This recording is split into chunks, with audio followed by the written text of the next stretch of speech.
Donc bonjour tout le monde, bienvenue à ce troisième cours où je vais reprendre la suite du deuxième cours sur la stabilité et plasticité au cours du développement. Je n'ai pas pu terminer et j'avoue que je pense aujourd'hui, je ne vais pas avoir le temps même de commencer réellement le maintien de l'identité cellulaire dans les cellules non prolifératives. Mais par contre, la semaine prochaine, on va pouvoir combiner ce cours avec le quatrième cours qui est très lié, la stabilité génétique et épigénétique au cours du vieillissement. Donc voilà, je suis désolée pour ce décalage, mais la quantité d'informations, surtout avec des sujets qui bougent tellement vite actuellement, me font faire ce choix pour ce troisième cours, qui donc va être la suite du deuxième cours de la semaine dernière.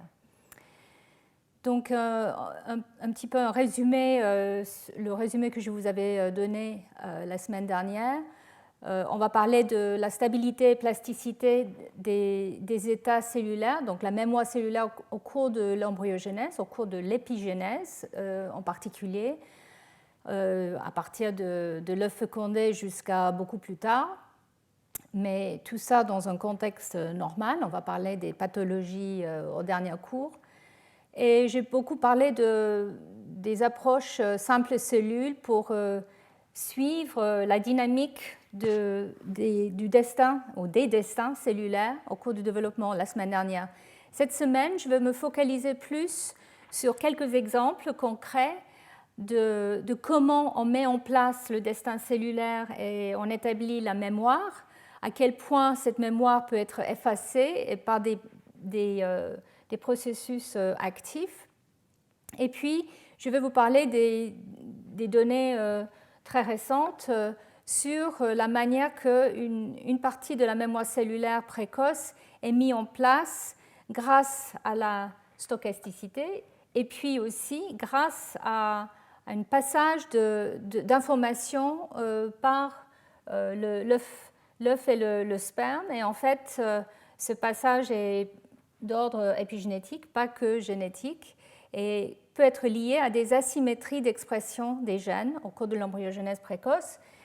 Et je vais vous parler en particulier de l'exemple de l'inactivation du X. C'est des leçons qu'on a apprises sur cette asymétrie qui permet une mise en place d'inactivation soumise à l'empreinte, et puis aussi les étapes de reprogrammation qui ont lieu au cours de l'embryogenèse précoce au niveau de ce chromosome X. Et on va parler aussi de l'établissement de la mémoire cellulaire somatique de quelques exemples que je vais vous montrer. Voilà, voici la présentation ou les images que je vous avais montrées la semaine dernière. Donc, il y a au moins 3 vagues de reprogrammation, effacement de la mémoire épigénétique et de l'état ou l'identité cellulaire à 3 moments différents de la vie. Première étape, c'est au moment de la fécondation, la reprogrammation dans le zygote qui doit effacer les programmes des gamètes et mettre en place la totipotence, la capacité de générer tout type cellulaire, et comment, en juste quelques divisions cellulaires, nous arrivons à avoir déjà différents lignages mis en place. Et en particulier, je vais vous parler de ces étapes préimplantatoires où on définit le trophectoderme qui va donner lieu au tissu extra-embryonnaire, y compris le placenta, l'endoderme primitif qui contribue aussi au tissu extra-embryonnaire, et puis l'épiblaste qui, lui, donne lieu à l'embryon proprement dit, c'est-à-dire les cellules qui vont devenir les cellules somatiques, mais aussi la lignée germinale. Et je veux reprendre cette image pour résumer un petit peu ce que nous savons actuellement sur la manière que l'embryogenèse préimplantatoire se passe chez les mammifères, en tout cas chez la souris. Il faut dire que chez d'autres mammifères ou de différents mammifères, les premières étapes sont un peu différentes, en particulier si on passe aux marsupiaux et aux monotrèmes. Mais en tout cas, pour les embryons des utériens, placentaires, la souris est le modèle le plus étudié, même si on voit qu'il y a quand même des différences avec les embryons, par exemple humains ou de lapins. Mais je ne vais pas parler de ces autres espèces aujourd'hui. Donc, en fait, à partir de l'œuf fécondé, l'embryon précoce reste totipotent jusqu'au stade 4 cellules, c'est-à-dire chaque cellule de l'embryon de 4 cellules, ou la plupart des cellules de ces embryons, peuvent contribuer et peuvent refaire un embryon entier. Mais au stade 4 cellules, on commence à voir une restriction qui est mise en place et qui est visible ou qui commence à s'établir au stade 8 cellules. Et en fait, cette première phase de décision a été longuement cherchée et débattue. Et nous savons maintenant qu'il y a une asymétrie, une distribution un peu différente qui a lieu, mais qui n'est pas due à une héritabilité ou un héritage asymétrique de facteurs, mais qui est liée à une stochasticité d'expression de certaines protéines. Et je voulais vous parler juste brièvement de ça. J'ai touché sur ce point la semaine dernière, mais en grande vitesse, donc je voulais revenir sur ce point. Comment, au stade 8 cellules, les cellules de l'extérieur à l'extérieur de l'embryon commencent à prendre une identité plutôt de trophectoderme, alors que les cellules internes vont plutôt former la masse interne, et puis aussi l'endoderme primitif, comme vous voyez ici sur ce schéma. Et en fait, nous savons qu'il y a des signaux qui sont dus à cette position externe ou interne et qui sont liés aussi à la compaction qui a lieu à cette étape-là et qui permet des jonctions, surtout à l'extérieur de l'embryon, de se faire et permet cette asymétrie et cette polarité qui est la base des premières étapes de mise en place de cette différenciation. Les facteurs qui sont impliqués maintenant commencent à être bien connus, les facteurs pour la masse interne, les facteurs de pluripotence, mais aussi les facteurs qui vont définir le trophectoderme et l'endoderme primitif.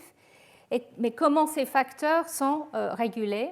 Et on sait que la chromatine et les facteurs de la chromatine jouent un rôle important dans cette mise en place aussi, en préparant un environnement qui permet les cibles de ces facteurs de transcription d'être atteints et aussi qui commence ou qui prépare la suite du développement en marquant certaines régions, certains gènes pour être activés ou réprimés plus tard.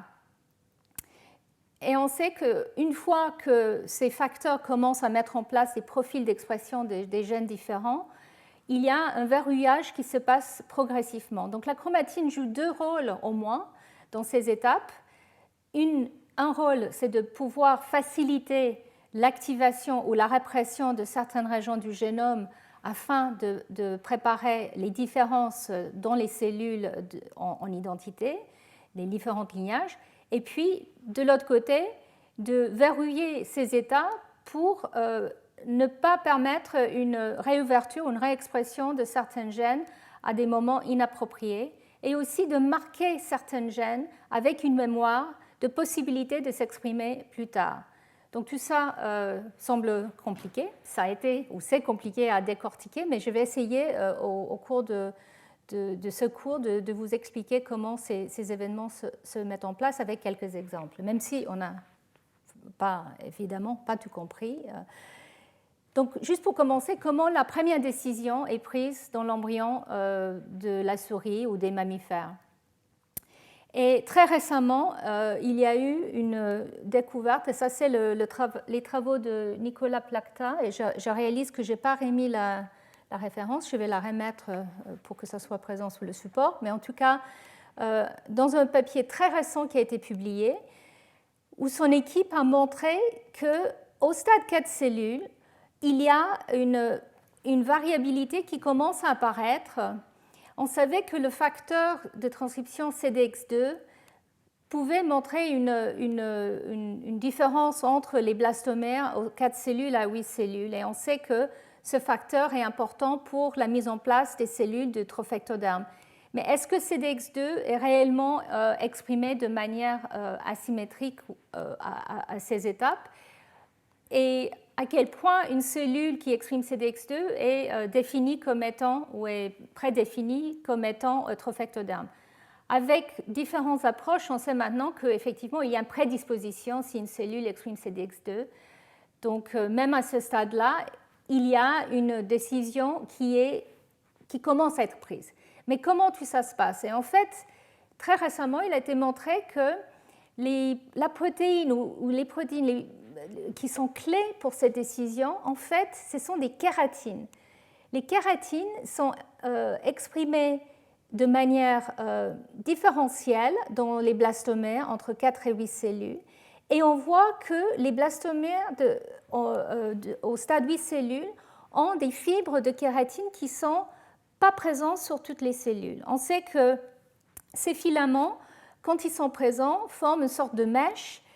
Et ces filaments, en fait, sont stables au cours de la division cellulaire, c'est-à-dire qu'ils ne sont pas perdus au cours de la mitose. La kératine reste associée avec l'extérieur de la cellule. Par contre, le l'actine, par exemple, qui est présent sur le domaine apical de toutes les cellules, en fait, est démonté à chaque mitose. Donc, on perd l'association avec l'actine, mais on ne perd pas la kératine. Et en fait, cette première différence qu'on voit ici est mise en place et ensuite est transmise et prédispose à cette polarité des cellules, c'est-à-dire les cellules qui ont tendance à être à l'extérieur et qui portent la kératine, restent plutôt à l'extérieur avec la division cellulaire. Et donc, en fait, il y a une asymétrie qui est mis en place et qui est transmis. Et ces cellules qui expriment la kératine et qui la portent, en fait, vont déclencher l'expression via YAP, qui est un facteur impliqué dans une voie de signalisation très importante, la voie HIPPO. Et ce facteur YAP va permettre, en fait, l'expression de CDX2 très tôt. Alors, donc, si tout ça est déclenché par la kératine, comment la kératine, elle devient asymétrique ou elle est exprimée que dans un ou deux blastomères à ces stades-là? Et en fait, dans ce papier, ils ont regardé de manière précise les facteurs qui pourraient éventuellement être à la base de ça. Donc, je ne vais pas vous décrire tous les détails, mais ils ont réalisé que au stade 4 cellules, il y a un facteur qui fait partie du complexe de remodelage de la chromatine, BAF, et c'est le facteur BAF 155, qui est exprimé ou présent de manière asymétrique. Donc, au stade 4 cellules, on voit que BAF est plus élevé, le facteur BAF 155 est plus élevé dans le blastomère végétal.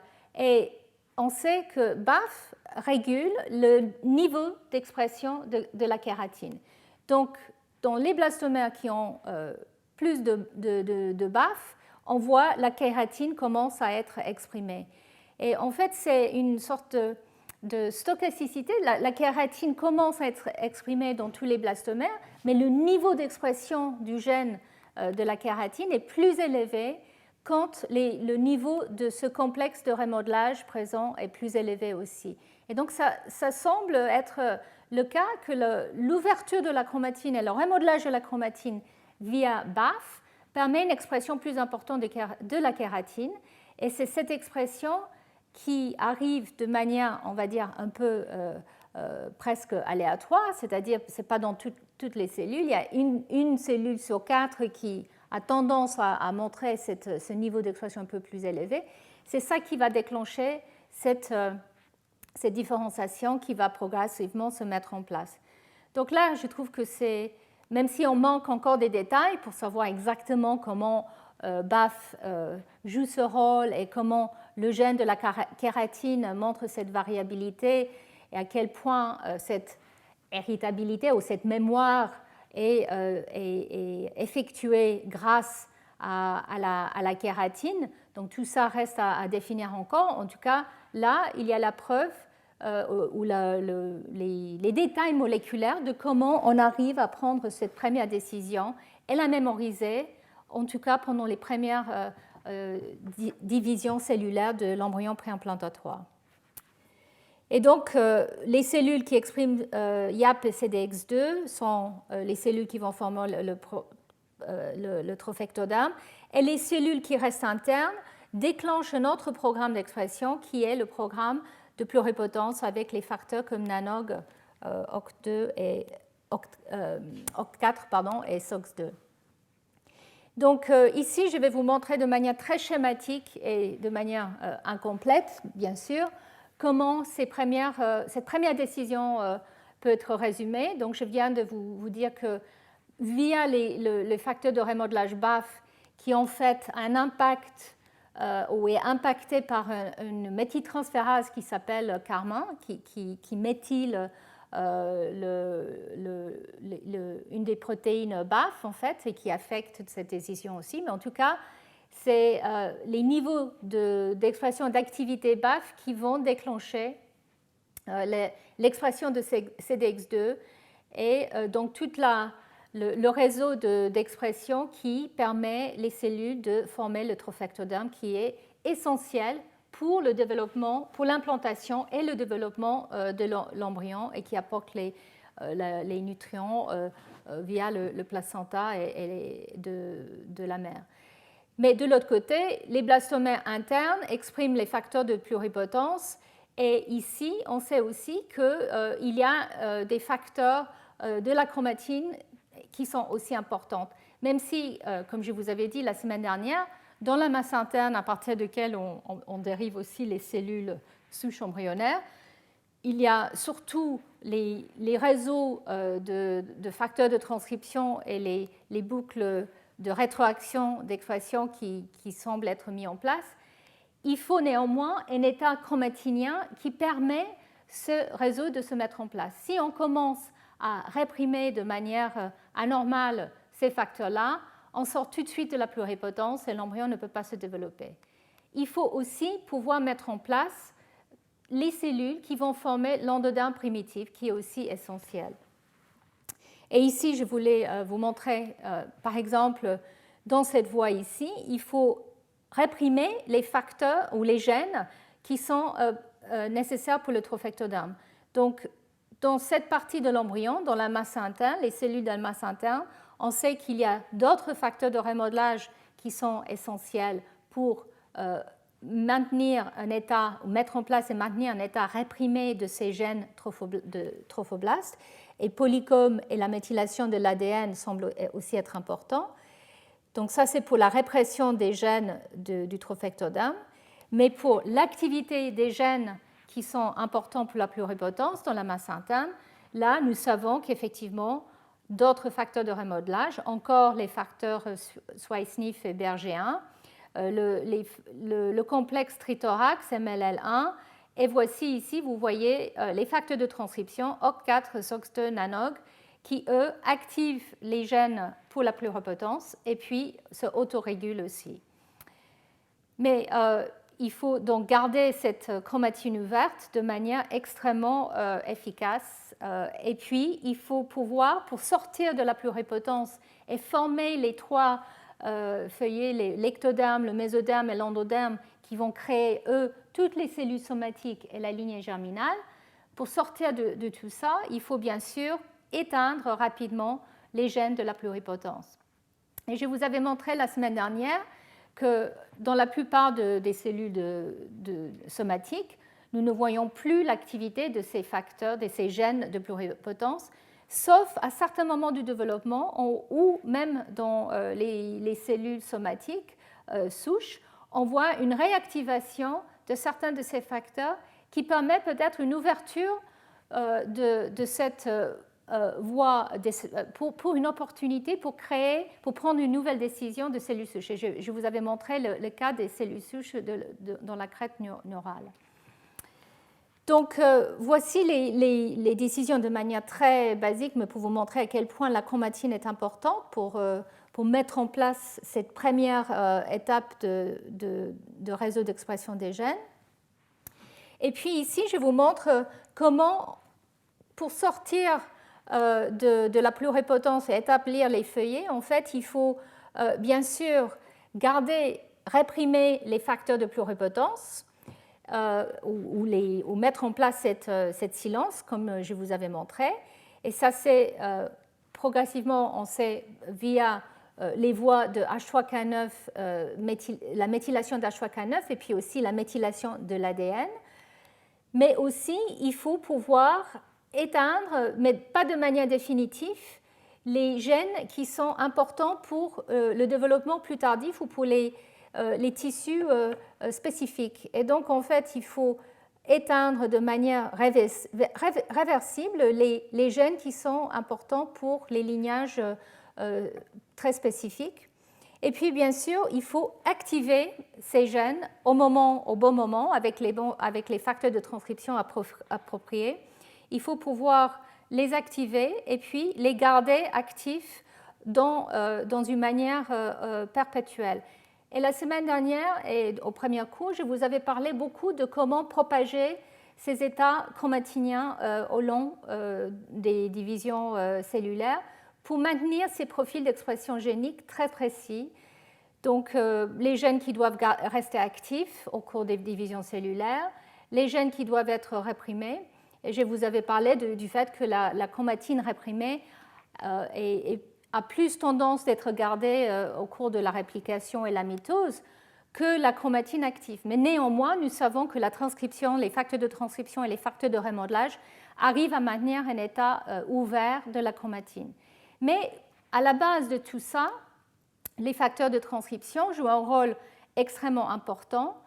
Et en fait, entre ces deux états où il y a une répression réversible et une expression active, nous savons maintenant qu'il y a aussi des états qu'on va dire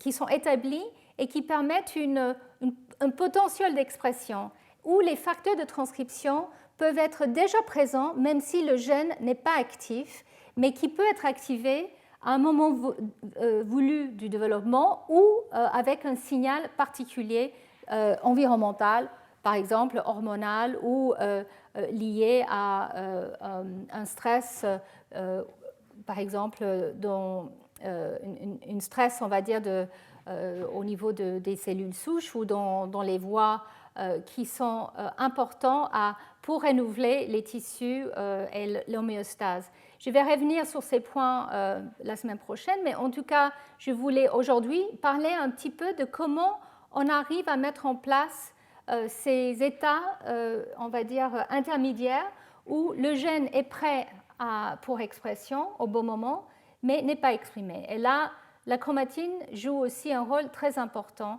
et la combinaison de facteurs de transcription également.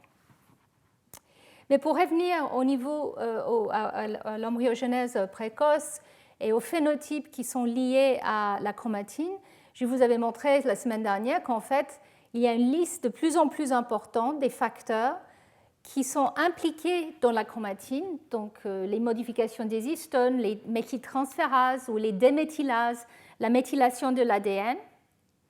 Et de plus en plus, parce que maintenant on a les outils pour perturber les facteurs qui mettent en place la méthylation ou l'acétylation ou les autres modifications des histones et les facteurs qui s'associent à la chromatine, on arrive à les perturber. Et donc, à des moments précis, on peut voir quel est l'impact sur l'identité cellulaire, sur la mémoire cellulaire, sur l'expression génique, surtout, comme je disais la semaine dernière, avec les outils simples et cellules que nous avons aujourd'hui. Et donc, je voulais vous montrer un exemple pour illustrer tout ça. J'aurais pu choisir plusieurs parmi ceux-là parce qu'il y a de plus en plus de données qui sortent, mais je voulais vous parler de cet exemple qui est une histone méthyltransférase qui méthyle la lysine 3 de histone H3, pardon, la lysine 9 de l'histone H3 pour arriver à une diméthylation. Donc, c'est une diméthylation et pas une triméthylation de H3K9. Et ce type de méthylation, on la trouve dans l'euchromatine. Donc, c'est les régions du génome qui ne sont pas réprimées de manière constitutive. C'est des régions qui sont plutôt ouvertes et potentiellement activables, mais qui sont néanmoins réprimées. Et donc, cette méthylation, on la trouve de manière focale à certains gènes au cours du développement et aussi à des répétitions des éléments répétés, certains éléments répétés. Et nous savons que si on délète cette histone méthyltransférase qui s'appelle GNFA ou EHMT2, je vais l'appeler GNFA pour la facilité. Et donc, en fait, quand on fait un knockout de ce gène, on voit qu'il y a un arrêt au cours du développement très précoce. Et donc, je voulais vous parler brièvement des résultats de Jan Zilic, qui était postdoctorant dans mon équipe jusqu'à très récemment. Maintenant, il a sa propre équipe à l'université de Copenhague. Et pendant sa thèse, il a travaillé dans le laboratoire de Azim Sourani et il a décortiqué le rôle de GNFA. Et je voulais vous parler de manière assez en résumé de ces découvertes. Donc, il a été connu déjà par l'équipe, par les travaux de Tachibana, que GNFA est important pour la répression, pour l'établissement des domaines silencieux dans le génome au cours du développement. Le knockout, comme je l'ai dit, est létal entre jour 8,5 et 9,5, mais la raison pour cette létalité était peu connue.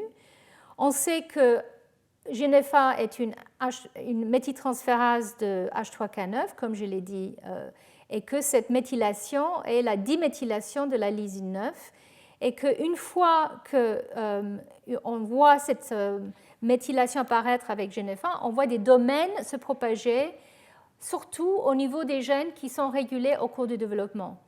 Et je vous avais beaucoup parlé de ces domaines de répression qui doivent être mis en place. Ça participe à la stabilité d'un état réprimé.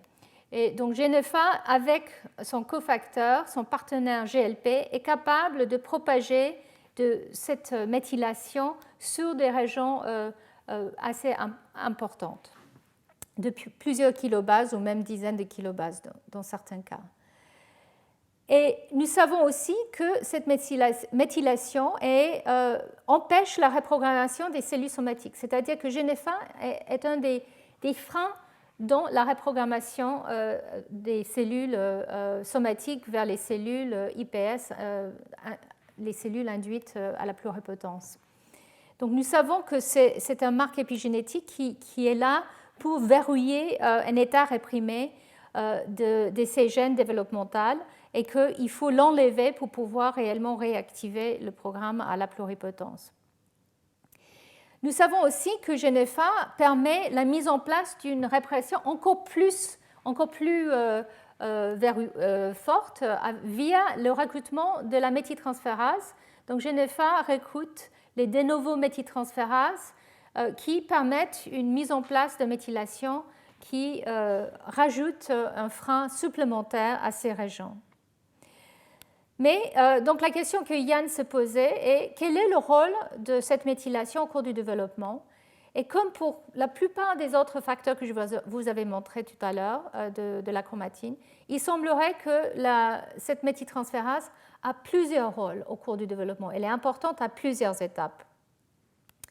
Donc tout d'abord, je vais vous montrer en une diapositive seulement que le pool maternel de GNFA, c'est-à-dire qui est hérité par l'ovocyte, donc la protéine est déjà là au cours de l'ovogenèse, donc l'ovocyte arrive avec un stock de cette méthyltransférase.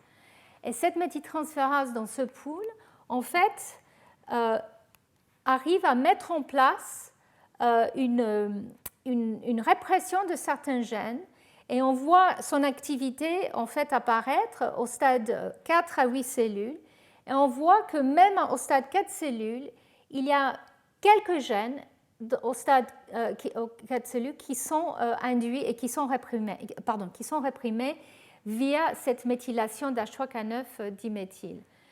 Donc, quand on déplète ce pool maternel en faisant un knockout de GNFA au cours de l'ovogenèse, donc je ne vais pas vous montrer les détails, mais c'est ça que Yann a fait. En fait, on voit que la déplétion de ce pool fait que nous avons une dérépression de certains gènes ou une expression qui, normalement, ne devrait pas être exprimée au stade 4 cellules. Et quel est l'impact de tout ça? Ici, je vous montre comment ça se passe plus tard, donc avec cette absence de GNFA très tôt. Ce que nous voyons dans un contexte sauvage, c'est-à-dire où la GNFA est bien présente, c'est un blastocyste avec, ici vous voyez le trophectoderme à l'extérieur, et à l'intérieur vous voyez la masse interne qui est marquée avec SOX2, SOX17, ici. Et en fait, ce que nous voyons, c'est avec, dans le knockout de GNFA, on voit une perturbation de la présence de ces facteurs. Donc en fait, les facteurs aussi comme GATA6, qui est une des protéines qui est importante pour l'endoderme primitif, et aussi FGFR1, le récepteur 1 de FGF, en fait, dans les deux cas, ces facteurs sont significativement diminués dans les embryons au stade blastocyste. Donc, tout ça, ça a été fait avec un séquençage du transcriptome à simple cellule, non seulement par l'immunofluorescence que vous voyez ici. Ici, on détecte des anticorps contre ces facteurs. Ici, on regarde l'expression des gènes en regardant cellule par cellule dans la situation sauvage, GNFA, et dans le contexte knockout. Et on voit que, donc ça a été fait à l'échelle du génome, bien sûr, ou du transcriptome pour chaque cellule, mais ici, on vous montre que deux exemples de gènes clés qui sont fortement perturbés quand GNFA n'est pas présent. Donc ça veut dire que la répression de certains gènes par GNFA dès le stade 4 cellules semble important pour la mise en place correcte de la différenciation qui forme l'embryon préimplantatoire. Comme je vous avais parlé tout au début de BAF, la kératine et CDX2 et le trophectoderme, ici je vous montre qu'effectivement le pool maternel de GNFA semble être important pour empêcher l'expression aberrante de certains gènes qui feraient que les cellules qui normalement vont donner lieu à la masse interne et l'endoderme primitif puissent se former.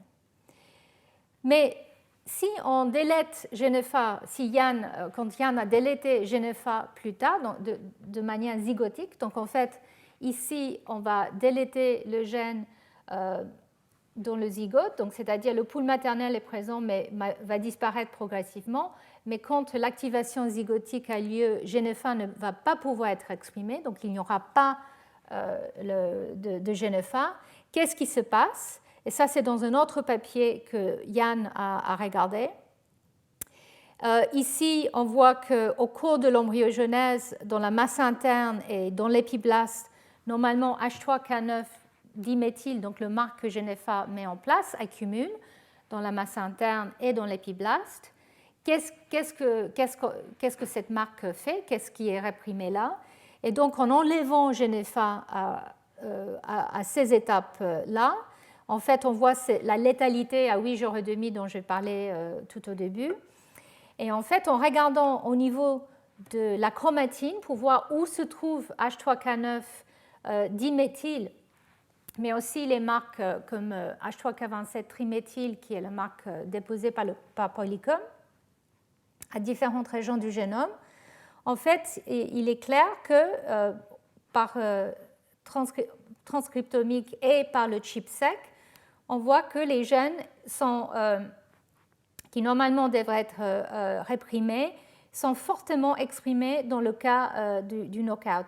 Et ici, on voit que la méthylation H3K9 qui normalement est mise en place est fortement perturbée. Alors, donc, qu'est-ce qui se passe au niveau de ces gènes? Quels sont ces gènes? En fait, on sait qu'au cours du développement, ces niveaux d'expression ou de méthylation d'H3K9 diméthyle qui sont aussi accompagnés par une redistribution de H3K27 triméthyle, sont nécessaires pour la répression de certains gènes très spécifiques.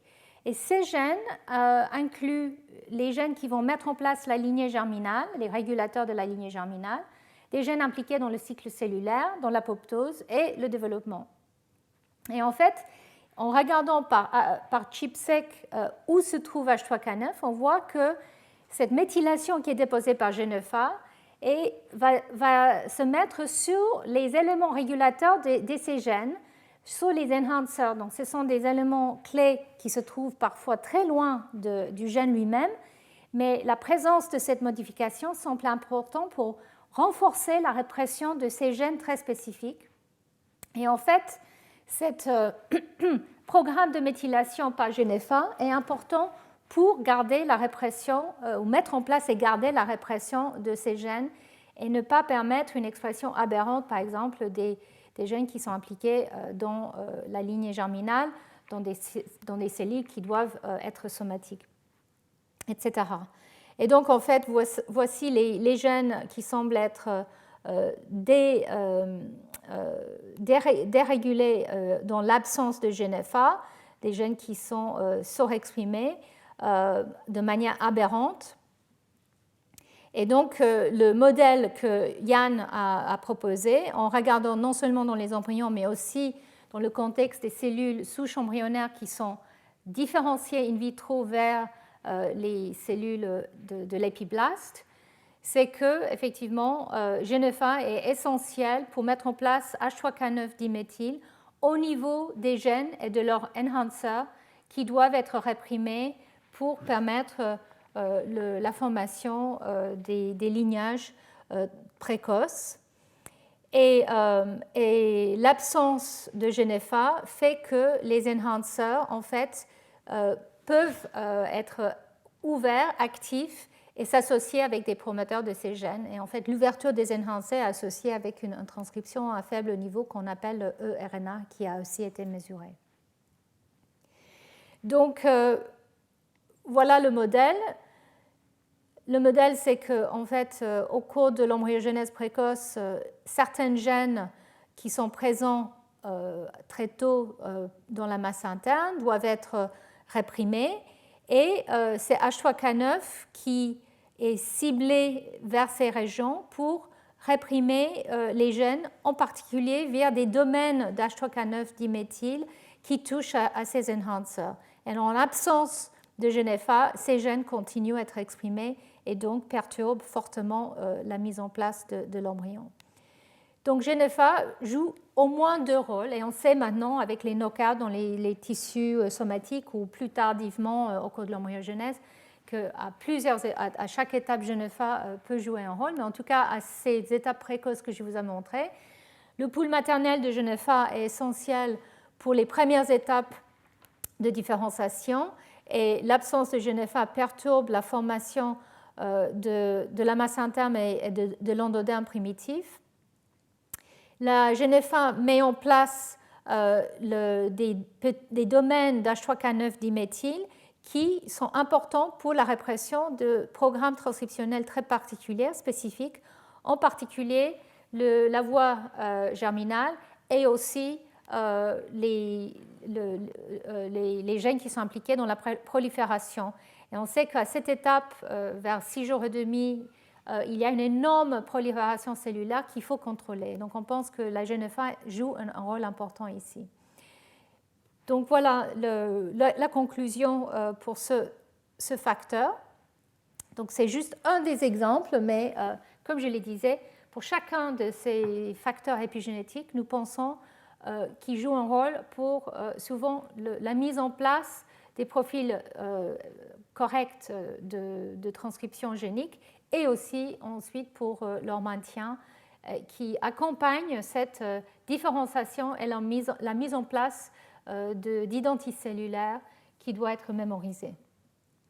Donc si je reviens à mon schéma ici, je voulais revenir sur une autre particularité ou caractéristique de la mise en place du programme génétique au cours de l'embryogenèse précoce. Donc ici, je viens de vous parler en fait des marques épigénétiques comme H3K9 triméthyle, H3K27 triméthyle. Et en fait, je voulais vous parler de l'information qui arrive avec les génomes parentaux. Donc, avec l'ovocyte, bien sûr, il y a énormément de facteurs protéiques, les messagers, les ARN messagers, ainsi que le génome maternel et ses marques, ses modifications épigénétiques. Donc, l'ovocyte porte énormément d'informations qui est essentielle pour la mise en place du programme de développement de l'embryon, y compris pour permettre cette reprogrammation de lui-même plus de l'épigénome du sperme, le sperme qui arrive avec le génome et les marques épigénétiques, et avec très peu de facteurs, mais avec quelques ARN. Mais en fait, nous réalisons qu'à ce stade de fécondation, même s'il y a une tabula rasa, comme on dit, pour effacer la plupart des choses, il reste néanmoins un tout petit peu d'informations qui vient du génome maternel et paternel et qui semble être important pour la mise en place correcte de l'embryogénèse. Alors, je ne vais pas vous parler aujourd'hui de l'empreinte génétique, j'en ai parlé déjà souvent dans mes cours. En fait, l'empreinte est importante d'une centaine de gènes. Ça a été découvert il y a maintenant quelques décennies par Azim Sourani, justement, et Davor Salter et Bruce Katanak. Et ces gènes soumis à l'empreinte sont exprimés de manière stable quand ils sont paternels ou maternels. Je ne vais pas vous parler de cette empreinte qui est une empreinte souvent de méthylation de l'ADN et qui est protégée au cours de cette phase de reprogrammation qui a lieu ici. Par contre, je vais vous parler d'autres marques et caractéristiques qui semblent être apportées par les gamètes et qui ne sont pas effacées complètement, et à quel point ces marques pourraient jouer un rôle aussi aux étapes précoces. Donc ici, c'est une image assez complexe, mais en fait qui vient d'une revue qui est assez récente et c'est important parce que ça résume toutes les différences qu'on voit maternelle et paternelle. Donc on voit ici la phase de déméthylation massif et actif qu'on voit du génome maternel et puis la déméthylation progressive du génome paternel. Pardon, c'est l'inverse. Mais en tout cas, il y a une déméthylation active suivie par une déméthylation passive plus tard. Il y a une dynamique aussi au niveau des modifications des histones, H3K4 triméthyle, qui est présent dans des grands domaines au niveau du génome maternel et qui se restreint progressivement avec le développement. Mais au niveau du génome paternel, il n'y a pas de domaine important d'H3K4 triméthyle, mais ils apparaissent au stade de cellules. Ici, on voit polycombe, on voit qu'effectivement, au niveau de polycombe, il semble avoir un apport du côté maternel qu'on ne voit pas côté paternel, mais je vais revenir sur ce point plus tard. Et on commence à voir qu'il y a certaines régions qui deviennent bivalentes, c'est-à-dire qui ont des marques actives et inactives, surtout au moment de la mise en place des lignages plus tardifs, la mise en place des voies somatiques. Et puis, on a parlé d'H3K9 diméthyle, il n'est pas noté ici, malheureusement, mais H3K9 triméthyle, en tout cas, montre aussi une dynamique importante qui est souvent liée avec les régions des éléments répétés et des régions qui sont l'hétérochromatine constitutive comme les régions péricentriques. La chromatine est beaucoup plus ouverte côté paternel au moment de la fécondation, justement parce que la chromatine paternelle est très compactée dans le sperme et doit être ouverte, et les histones doivent être, les protamines, qui sont les protéines avec lesquelles le génome paternel arrive dans le sperme. En fait, ces protéines doivent être remplacées par des histones maternelles. Et ce remodelage fait qu'il y a une ouverture de la chromatine au moment de la fécondation. Et tout ça doit être coordonné dans l'espace de quelques heures où le zygote doit commencer à exprimer un certain nombre de gènes pour pouvoir mettre en place le programme de développement. Mais il y a une partie de l'information aussi qui commence à être comprise, qui est l'organisation de la chromatine en 3 dimensions. Et jusqu'à récemment, nous n'avions pas les outils pour pouvoir étudier cette organisation. On avait les outils pour regarder les nucléosomes et leur compaction, mais pas à une échelle plus importante. Et je vous avais déjà parlé des approches de 3C, Chromosome Conformation Capture, qui nous permet maintenant de regarder au-delà des nucléosomes et la chromatine au niveau des nucléosomes, de regarder l'organisation en 3D au niveau des boucles et des boucles qui sont sans doute permises par le facteur qui est la coïsine et un facteur CTCF qui se situe, qui s'associe avec l'ADN et qui met l'extrusion de ces boucles dans lequel on pense que un gène qui est associé avec un de ces éléments régulateurs est plus efficacement exprimé. Mais au-delà de ces boucles, on a aussi des domaines topologiques qui couvrent plusieurs centaines de kilobases et dans lesquels il y a une probabilité plus importante que des régions vont se retrouver. Et donc pour des éléments régulateurs qui sont beaucoup plus lointains, il y a une probabilité plus importante qu'il y ait une association. La formation, l'existence de ces domaines est bien acceptée, mais la méthode ou la manière de les mettre en place reste toujours assez discutée.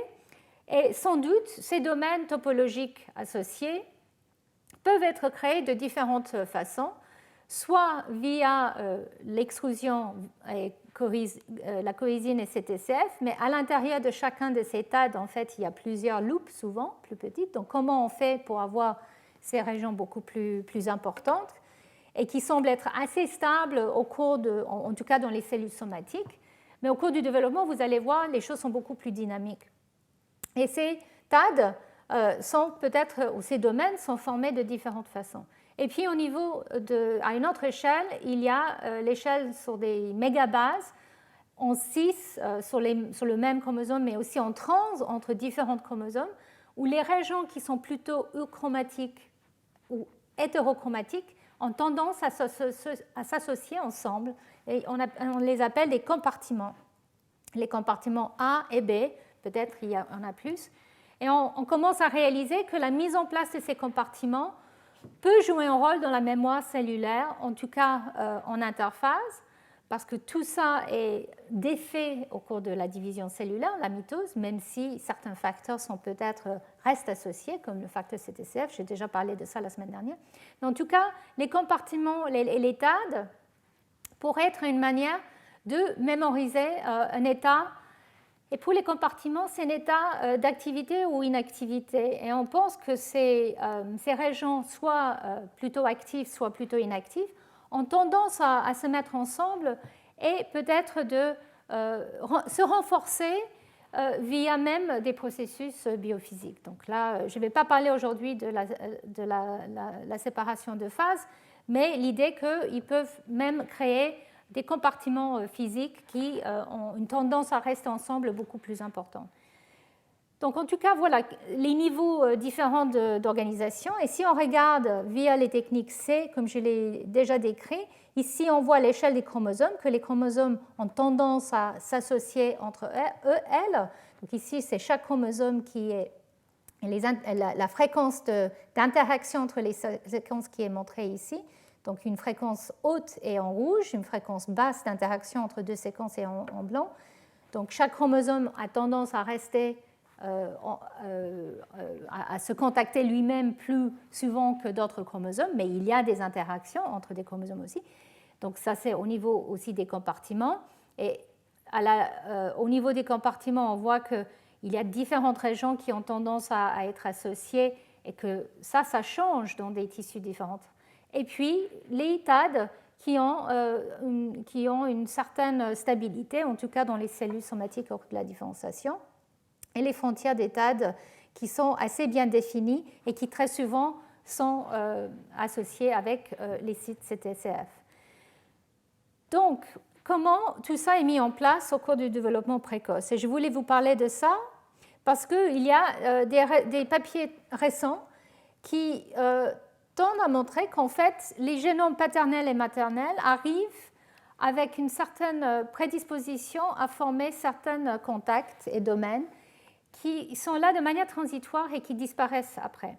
Donc tout d'abord, ici je vous montre un papier du labo de Xi, qui une étude très élégante, qui montre qu'en fait, tôt au cours du développement, il y a la présence de PAD qui sont des domaines qui ressemblent beaucoup à des TAD en taille et par des méthodes C, mais qui sont en fait associés avec Polycom plutôt qu'avec CTCF et cohysine.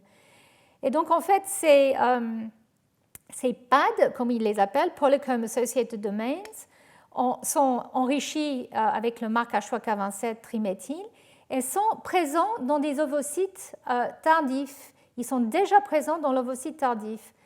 Et en fait, je vais vous montrer que ces PAD sont présents, ils sont dissociés au moment de la reprise de la méiose dans les ovocytes, mais réapparaissent juste après la fécondation. Et ces PAD sont clairement dus à Polycom parce que dans ce papier, ils ont perturbé PERC1 et PERC2 pour voir l'impact. Et c'est clair que PERC1 est important pour la formation de ces PAD dans l'ovocyte au cours de l'ovogenèse. Peut-être pas PERC2, en tout cas pas pour le maintien de ces PAD. Et puis après, au moment de la réapparition de ces PAD au cours de l'embryogenèse précoce, là c'est clair que PERC2 semble être important pour leur formation en utilisant des knockouts. PERC1 ne peut pas être testé dû à une létalité très précoce. En tout cas, voici les données. Je ne vais pas passer beaucoup de temps sur ça parce que je vois que j'ai pris du retard déjà. Mais en tout cas, ici, c'est les heatmaps de Hi-C. Ils ont fait donc du Hi-C sur ces stades très précoce de l'embryogenèse, en fait ici, non pardon, c'est les cellules OS et les cellules de la lignée germinale, et puis à différents stades de l'ovogenèse. Et c'est pour montrer qu'en fait, globalement, dans la lignée germinale, dans les cellules primordiales, on voit des profils de compartiments et des TAD qui sont assez similaires aux cellules OS, donc ici, mais par contre, au niveau de l'ovogenèse, on voit que toute la structure est perdue au cours de la méiose. Et on voit ici qu'effectivement, dans les ovocytes, ils sont arrêtés en métaphase. Donc, en fait, ça, c'est des chromosomes en mitose. Hein. Mais on voit qu'effectivement, il y a une perte évidente de compartiments et de TAD. Mais après, quand ils regardent au cours de l'embryogenèse, et quand ils regardent en fait au cours de l'ovogenèse ici, on voit qu'il y a certaines structures qui apparaissent. Et si on voit à l'intérieur, ou si on fait un zoom, on voit que cette caractéristique, ce profil caractéristique de carré, en fait, il s'agit de compartiments, mais ce sont des petits compartiments. Et quand on fait un alignement avec les profils qui étaient établis de H3K27 triméthyle et H3K4 triméthyle, on voit un alignement exact entre ces domaines ou ces petits compartiments, ces domaines qui sont associés avec H3K27 triméthyle. Donc en fait, c'est pour ça qu'ils ont été découverts et appelés Polycom Associated Domains. Et dans ce même papier, ils ont regardé ensuite, donc au cours, ici je vous montre une région au cours de l'ovogenèse, pour vous montrer comment effectivement ces PAD sont présents et s'alignent avec H3K27 triméthyle. Donc ça, c'est dans les ovocytes matures, ici, vous voyez. Mais quand on regarde après au cours de l'embryogenèse précoce, ici ce sont les gamètes, donc là c'est les ovocytes matures, côté maternel, et ici c'est le sperme. Donc côté sperme, on voit qu'il y a une organisation en domaine qui est vite perdue, mais il y a quand même une certaine... Il y a des domaines et je vais revenir sur ce point-là, mais côté maternel, il y a plus une présence des domaines, et en fait, quand on voit réapparaître ces domaines au stade de cellules, zygote et de cellules, on voit qu'ils s'alignent exactement avec la présence du domaine qui était là dans l'ovocyte. Donc en fait, on revoit une formation de ces structures au stade de cellules. Et dans ce papier, ils ont regardé que stade 4 cellules et ensuite blastocyste. Ils n'ont pas regardé tout au long. Et ils ont vu que déjà au stade 8 cellules, il n'y a plus cette formation claire de ces domaines. On commence à voir déjà apparaître les profils de TAD qui sont caractéristiques dans le blastocyste et la masse interne que vous voyez ici. Donc en fait, il s'agit ici d'une présence éventuelle de domaines d'organisation qui s'alignent avec polycom et qui sont associés avec plutôt le côté maternel. Mais dans cette étude, les auteurs n'ont pas pu regarder de manière extensive les différents stades, et puis ils n'ont pas regardé de manière extensive l'information à partir des deux allèles maternel et paternel, à cause de l'absence de nombre de polymorphismes entre les deux génomes suffisants. Et donc, en fait, dans mon laboratoire, en collaboration avec le laboratoire de Peter Fraser, nous avons mis en place une étude qui a été publiée peu de temps après, et on a regardé l'organisation en 3D de la chromatine en utilisant des embryons issus de croisements entre des femelles Black 6 et des mâles Cast, qui sont des souris extrêmement polymorphes, où il y a un polymorphisme, donc un nucléotide qui diffère tous les quelques centaines de paires de bases. Donc c'est une manière plus facile de distinguer les génomes paternels et maternels tout au long de la vie, et en particulier tout au long de l'embryogenèse précoce. Donc, en collaboration avec le laboratoire de Peter Fraser et en particulier Takashi Nagano, qui lui est un expert de Hi-C sur simples cellules, Noémie et Katia dans mon équipe quand j'étais à l'Institut Curie ont préparé des simples blastomères à partir de chaque étape de l'embryogenèse précoce, donc 2 cellules, 4 cellules, 8 cellules et puis 64 cellules. Et nous avons préparé ces échantillons pour pouvoir faire du Hi-C simple cellule qui a été donc généré par le laboratoire de Peter Fraser et par Takashi.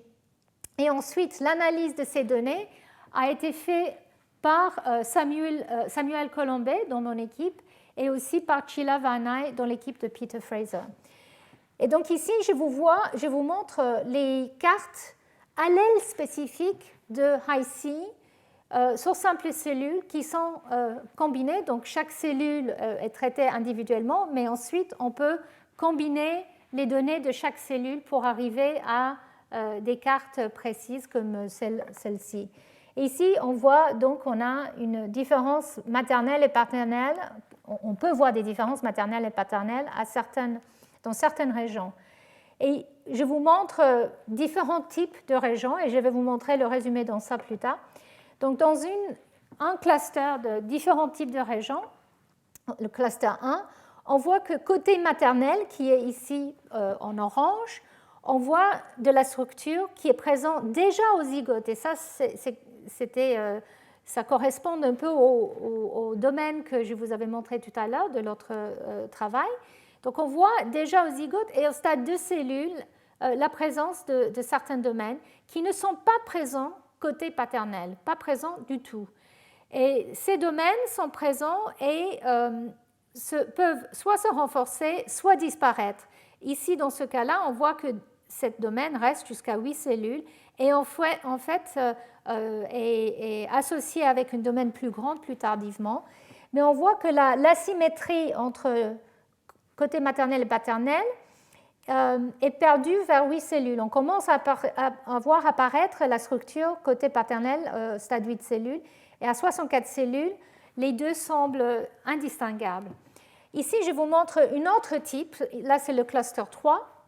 Ici, on ne voit pas de structure au stade zygote, au stade d'une cellule, mais on commence à voir une structure apparaître côté paternel et plutôt pas maternel, à stade de cellules. Et ces structures est présent, accumule et peut ensuite se transformer plus tardivement. Et on voit que, pareil, les deux génomes semblent être organisés de manière assez identique vers 8 cellules déjà.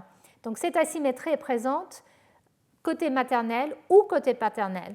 Et puis il y a un autre cluster où là, on ne voit pas de présence de structure au stade zygote et on commence à voir apparaître de manière symétrique de nouveau des structures à partir de 8 cellules à peu près. Donc en fait, il y a beaucoup plus de catégories que ça et Samuel a regardé différentes manières de grouper ces catégories. Ici, je vous montre les 9 catégories différentes qu'il a établies. Et à chaque fois, je vous montre le génome maternel et son degré de contact, donc le degré de structure qui est présent, c'est l'intensité du rouge, ou côté paternel, en bleu, le degré de contact est montré par l'intensité de bleu. Et ici, c'est la soustraction maternelle et paternelle pour vous montrer la différence. Donc, comme vous voyez, les premiers clusters ici montrent une préformation de structure, soit côté maternel, donc cluster 1 et 2, soit côté paternel, cluster 3. Ces clusters ici, 4 et 5, montrent un billet de formation de clusters qui sont formés au cours du développement et qui sont transitoires, soit côté maternel, soit côté paternel. Et puis ensuite, il y a ces 4 clusters ici, 6, 7, 8 et 9, je vous avais déjà montré le 8, où là, on voit une formation de nouveau des domaines de structure et qui semble être symétrique entre les deux génomes dans la plupart des cas et qui semble être présent, perpétué jusqu'à 64 cellules, où il y a peu de différence. Donc voilà les différentes distinctions. Alors, à quoi ça correspond? Donc Samuel a aussi fait une analyse avec les données ChIP-seq qui existaient par d'autres groupes qui ont été publiés, où ils ont fait du ChIP, l'immunoprécipitation de la chromatine pour regarder différentes marques des histones aux différents stades de l'embryogenèse. Et nous avons pu corréler donc les profils qu'on voyait, nous, de structures et ces différents clusters d'interaction, soit plutôt maternels, soit plutôt paternels, et puis soit de novo. Et en fait, ce que nous avons vu, c'est que dans les deux cas, les structures, les domaines préformés déjà au stade zygote de cellules corrèlent très fortement avec H3K27 triméthyle. Et donc, c'est surtout côté maternel, mais aussi le cluster 3, je vous rappelle, là, c'était un billet plutôt paternel, où on voit les domaines côté paternel, et là, on voit pareil qu'il y a une présence enrichie de H3K27 triméthyle. Donc ça, c'est une légère différence avec ce que l'autre papier a proposé. Mais comme vous voyez, il y a beaucoup moins de ces domaines côté paternel que côté maternel. Côté maternel, il y a vraiment un fort enrichissement et en fait, il s'agit là, on pense effectivement de ces PAD, Polychrome Associated Domains. Et ici, c'est pour vous montrer le degré d'enrichissement de H3K27 triméthyle et l'intensité de ces domaines et leur dynamique au cours du développement. Et donc, vous voyez que les domaines qui disparaissent au cours du développement correspondent aussi à une perte de cet enrichissement qui semble être un tout petit peu plus tardif, mais qui arrive à peu près au même moment, c'est-à-dire entre les stades 4 et 8 cellules et à 64 cellules, ces domaines semblent être perdus ou transformés.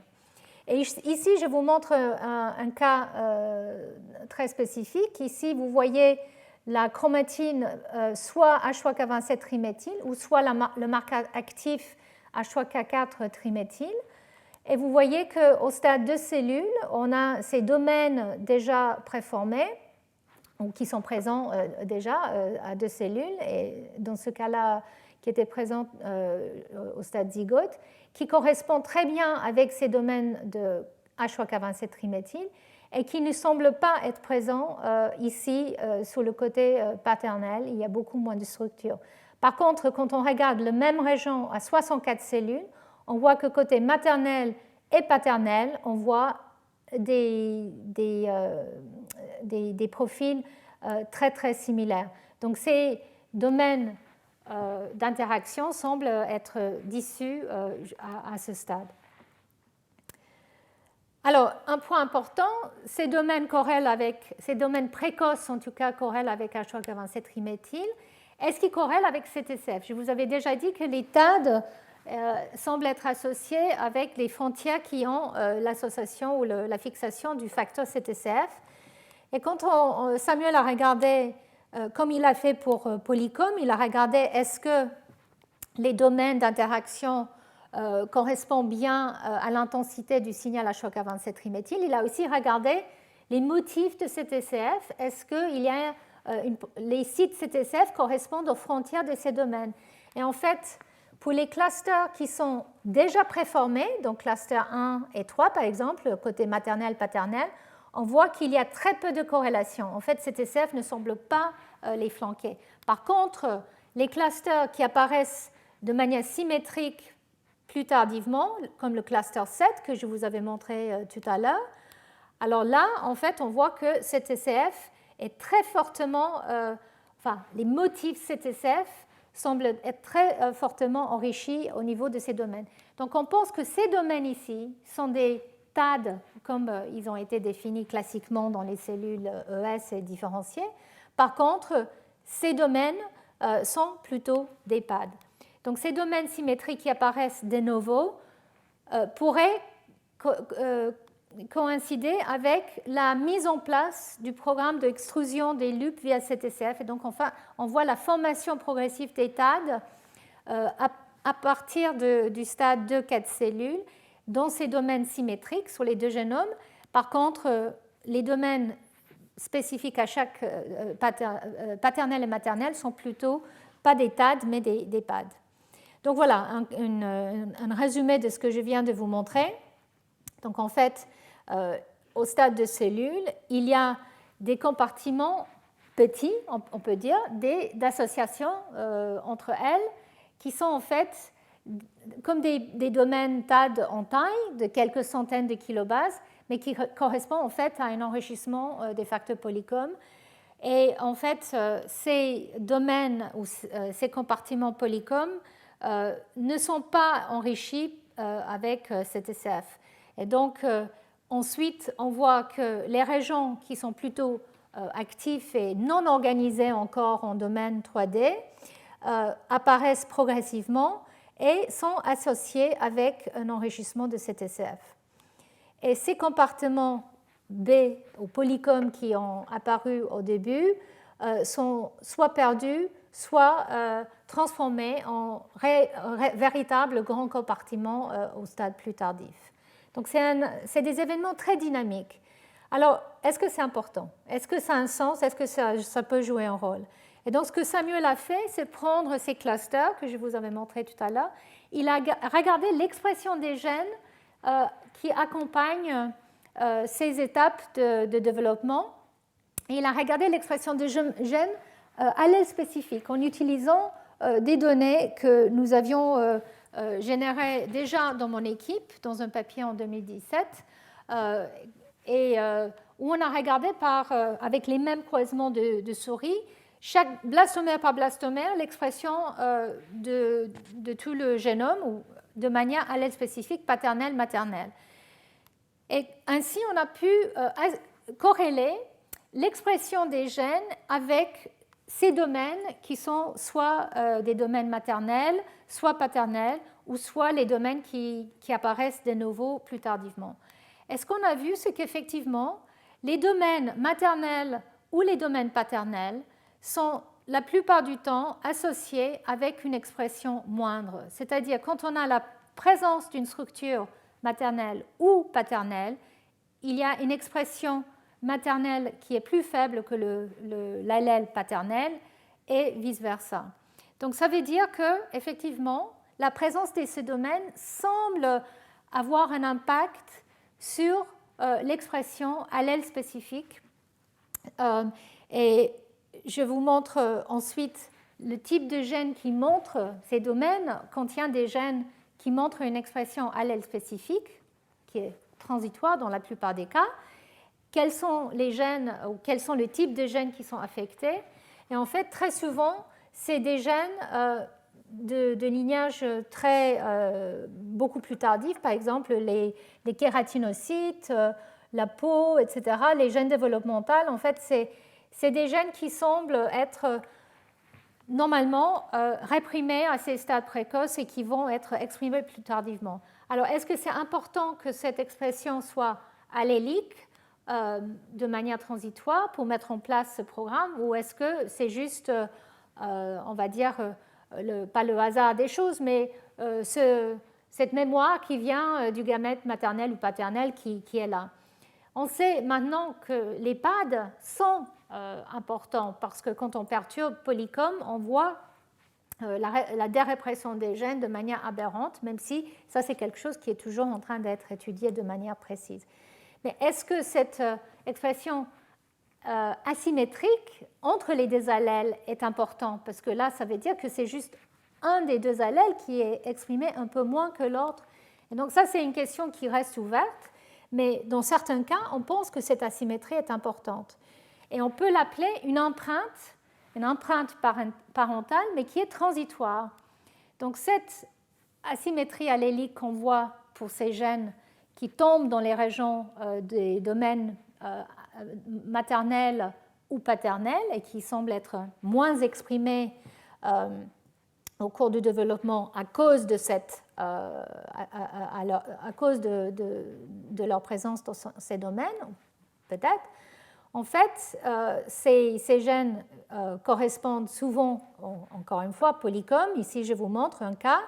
Donc ici, c'est le gène TLE3, où on voit très clairement au stade de cellules un PAD qui est présent et qui a disparu, qui est diminué au stade 64 cellules, encore un peu présent. Côté paternel, ce domaine ne semble pas être présent et est présent un tout petit peu au stade 64 cellules. Donc c'est ici la plus grande asymétrie dans la présence d'un domaine et dans la présence d'H3K27 côté maternel et pas côté paternel. Qu'est-ce qui se passe quand on regarde l'expression de ce gène en particulier à ces stades? On voit très clairement que c'est l'allèle paternel qui commence à être exprimé fortement, alors que l'allèle maternel est quasiment pas exprimé à ces premiers stades. Donc ça veut dire qu'effectivement, il y a une empreinte transitoire de certains gènes, comme le gène TLE3 qui se trouve sous le chromosome 9. Et donc il y a plusieurs de ces gènes avec une empreinte transitoire qui ont été découvertes grâce à ce type d'études. Et est-ce que ces gènes qui sont réprimés de manière parent spécifique pourraient jouer un rôle? La question reste ouverte pour la plupart. Mais dans mon laboratoire, nous se sont focalisés sur un de ces gènes, qui est le gène existe, qui se trouve sur le chromosome X et qui est le gène clé pour le déclenchement de l'inactivation du X. Et en fait, ce que nous avons pu voir, et ce qui a été déjà décrit, c'est que dans la région 5' du gène existe, il y a un grand domaine de H3K27 triméthyle maternel qui n'est pas présent côté paternel. Et quand on a fait l'étude de high-C single cell, on a vu qu'effectivement, il y a un domaine d'interaction, un pad, qui correspond à cette région d'environ 500 kb, enfin plusieurs centaines de kilobases, qui couvre la région 5' du gène XIST et qui correspondent à ce domaine de Polycom. Mais au cours du développement, ici on voit 64 cellules, ce domaine bouge. En fait, il y a un domaine, mais qui bouge un peu plus vers le 5', donc elle commence ici, elle se termine ici. Et côté paternel, on voit que ici, il y a un tout petit peu de structure qui corrèle à peu près avec ce qu'on voit côté maternel. Mais côté paternel, il y a très peu ou pas de structure au stade de cellules. Et ici, on voit de manière plus précise qu'est-ce qui se passe au niveau d'expression des gènes. Donc pour XIST, on voit que l'allèle maternel qui est associé avec ce domaine n'est pas du tout exprimé. Par contre, l'allèle paternel, qui lui n'a pas la structure et n'a pas ce domaine de Polycom, est fortement exprimé. Et quand on regarde un autre gène ici, RLIM ou RNF12, qui en fait joue aussi un rôle dans l'activation de XIST, en tout cas dans des stades plus tardifs, on voit qu'effectivement, RLIM est en fait exprimé très fortement au début, c'est parce qu'il y a une poule maternelle très, très forte. Ça baisse rapidement et puis ça remonte. Et côté paternel, il y a une expression qui recommence à partir de ces cellules. Donc en fait, on voit que surtout pour XIST, il y a une asymétrie importante. Et le domaine qui correspond à cette structure ici est montré ici. Donc dans l'embryon à 2, 4, 8 cellules, on voit ce domaine. Et dans les ES, on voit un TAD en fait, de 500 kb qui est plus important. Et avec des études qu'on avait faites dans le laboratoire au préalable, on savait que la région qui est responsable pour l'empreinte de XIST, parce qu'on savait déjà que XIST est soumis à l'empreinte, mais on ne savait pas à quoi était due cette empreinte. Alors, le laboratoire de Yizhang, et je vais vous montrer ça dans un instant, a proposé que H3K27 triméthyle était responsable de l'empreinte en perturbant cette marque. Et nous, ce qu'on a fait, c'est déléter la région candidate qui semblait être la région importante pour cette empreinte qui était basée sur des transgènes qu'on avait testés auparavant et qui portent correctement l'empreinte de XIST. Et en faisant une délétion, on a bien vu qu'effectivement, on a une perte des embryons avec le knockout maternel côté embryon mâle et femelle parce que, en fait, on pense que l'activation de XIST aberrant en absence de cette région fait que le chromosome X maternel, qui, je vous rappelle, est présent chez les mâles et chez les femelles, mais que cette chromosome X maternelle commence à exprimer XIST de manière aberrante. Donc, il y a une diminution significative de nombre de l'embryon qui portent le knockout. Et on a comparé ce knockout de toute la région avec un knockout plus petit d'un gène GPX. Ici, avec le gène GPX, on ne voit aucun impact sur la progéniture. On voit les mâles et les femelles également. Donc GPX ne semble pas jouer un rôle dans l'empreinte de XIST. Par contre, la région montrée ici semble être la région qui porte la séquence qui est présente dans cette structure, qui doit nucléer l'empreinte, soit nucléer la structure et qui permet que Polycom soit là, soit qui va nucléer la présence de Polycom et donc la structure. Donc l'œuf et le poule, on n'en sait toujours pas si c'est la structure ou Polycom qui sont importants, mais en tout cas c'est clair que ça c'est la région qui porte l'empreinte.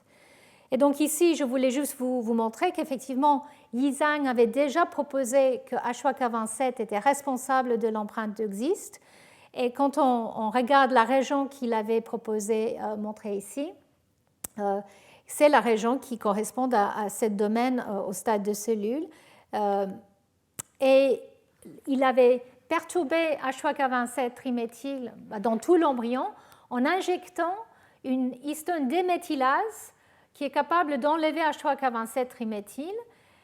Il a injecté cette déméthylase soit wild type, soit sauvage. Ici, c'est montré de son papier.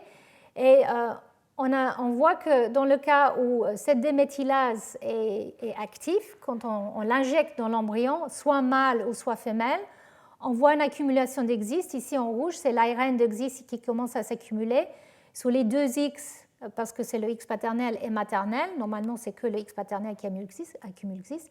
Et chez le mâle, il n'y a qu'un X, le X maternel. Normalement, Exist n'est jamais exprimé à ce stade. Mais ici, on voit qu'effectivement, on commence à exprimer Exist de manière aberrante. Donc l'expression d'Exist à ce stade de manière aberrante, quand on perturbe H3K27 triméthyle, fait qu'on perturbe l'expression correcte du chromosome X, on inactive tous les gènes du chromosome X, et ça peut aboutir à une létalité précoce. Donc tout ça pour dire qu'on pense qu'effectivement, polycombe et la structure qui est associée côté maternel et correspondent à l'empreinte qui est responsable pour Exist, qui est essentielle pour la vie précoce chez la souris. Il se peut que pour les autres gènes que je vous avais montrés, qui sont exprimés de manière aussi asymétrique et allèle spécifique, il y a aussi des rôles. Simplement, jusqu'à récemment, on n'avait pas des données pour les suivre. Il n'y avait pas un processus qui a été suivi, mais maintenant, tous ces gènes peuvent être étudiés de la même façon pour voir s'ils jouent un rôle important au cours du développement précoce, et l'empreinte transitoire joue un rôle important. Voilà, donc ici, c'était juste pour résumer un tout petit peu ce que je viens de vous montrer, c'est que l'organisation en 3D qui est associée avec les protéines polycomes donne lieu à des empreintes transitoires et une expression asymétrique de certains gènes comme Exist. Voilà d'autres gènes qui sont associés avec un profil asymétrique de polycombe.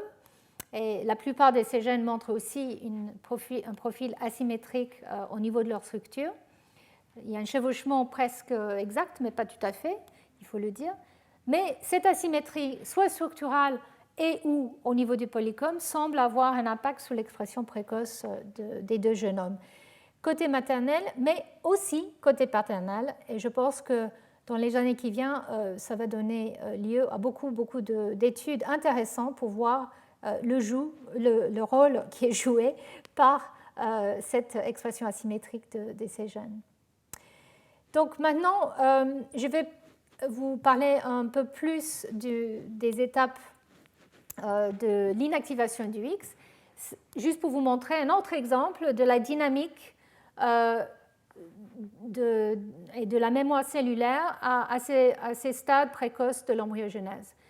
Donc on a parlé de l'empreinte, je vais revenir sur ça brièvement, mais surtout je voulais parler de cette étape ici qui est la réactivation du X paternel. Donc la mise en place de l'inactivation du X due à l'empreinte d'Exist, c'est le X paternel qui est inactivé, mais ensuite qui est réactivé transitoirement avant qu'une inactivation aléatoire ait lieu. Et cette réactivation qui est très rapide et très précise dans la masse interne peut nous donner des indications de comment la mémoire cellulaire peut être perdue activement. Donc juste pour vous rappeler, le gène Exist qui produit un ARN non codant couvre le chromosome X entièrement et déclenche l'inactivation des gènes. Ici, je vous montre un exemple d'un gène. Par RNA fiche, on voit le transcrit naissant d'un gène sur le X, présent sur les deux X. Ça, c'est dans une cellule ES, par exemple, où les deux X sont actifs. Mais dès que Exist s'accumule, on voit une inactivation de ce gène progressivement. Et une fois que Exist a déclenché l'inactivation des gènes, on voit progressivement une mise en place de différentes marques épigénétiques. Mais je ne vais pas vous montrer ça aujourd'hui. Mon laboratoire a aussi étudié à quel point les marques chromatiniens qui sont mis en place très tôt au cours de l'inactivation du X prédisposent à la répression génique. Non seulement ils sont là pour verrouiller l'état une fois qu'il est mis en place, mais aussi pourraient le prédisposer. Mais je ne vais pas parler de ça là aujourd'hui. Je vais juste vous résumer quel type de marque on voit sur le X inactif quand les gènes passent d'un état actif à un état inactif. Donc bien sûr, quand les gènes sont actifs, en fait, on voit une transcription associée avec acétylation des histones, la triméthylation et la diméthylation d'H3K4, etc. Mais dès que XIST couvre le chromosome X, on commence à voir apparaître les marques associées à polycom comme H3K27 triméthyle, H2A ubiquitinée, H3K9 diméthyle, probablement pas mis en place par GNFA, mais par une autre méthyltransférase 7DB1. Et puis, en tout cas dans l'embryon lui-même, la méthylation des promoteurs des gènes et des régions 5' des gènes de l'ADN. Donc, au cours de l'embryogenèse, comment tout ça se présente? Je vous montre ici le profil d'expression de XIST. Au stade zygote, on voit qu'il n'y a que l'allèle paternel de XIST qui est exprimé. Je viens de vous expliquer que l'empreinte maternelle est due à cette structure en 3D d'une région d'une centaine, quelques centaines de kilobases associées aussi avec polycom. Cette empreinte est gardée jusqu'au stade de 32 cellules et progressivement est perdue au stade blastocyste. Donc en fait, cette empreinte est très robuste. L'allèle maternel de XIST ne peut vraiment pas être exprimé très tôt, mais peut être exprimé à partir de 16-32 cellules. Mais en tout cas, cette expression précoce de l'allèle paternel de XIST met en place une inactivation du X très rapidement, qui commence à partir du stade 4 cellules et qui est quasi complet au stade morule et blastocyste précoce. Mais ensuite, nous savons que dans la masse interne, il y a une réactivation, donc cette inactivation qui est soumise à l'empreinte, est associée avec polycom. Et ici, je vous montre PRC2, mais PRC1 aussi semble être très important pour le processus d'inactivation qui a lieu ici et qui est gardé dans les tissus extra-embryonnaires. Et j'espère bientôt, je vais pouvoir vous montrer des données que nous avons récentes où on a regardé la perturbation de polycom qui semble jouer un rôle absolument essentiel pour le maintien de l'état inactif dans ces tissus. On a fait ça à l'échelle du chromosome X. Donc on sait que polycom est important pour les tissus extra-embryonnaires. Mais dans la masse interne, en fait, on voit que ces marques sont perdues, XIST est réprimé, et en fait, on retrouve un profil d'expression de XIST très faible, mais à partir des deux allèles maternel et paternel, parce qu'effectivement, l'empreinte a été perdue, et après cette reprogrammation du X, on voit que XIST est exprimé à partir des deux allèles faiblement. Et ensuite, au moment de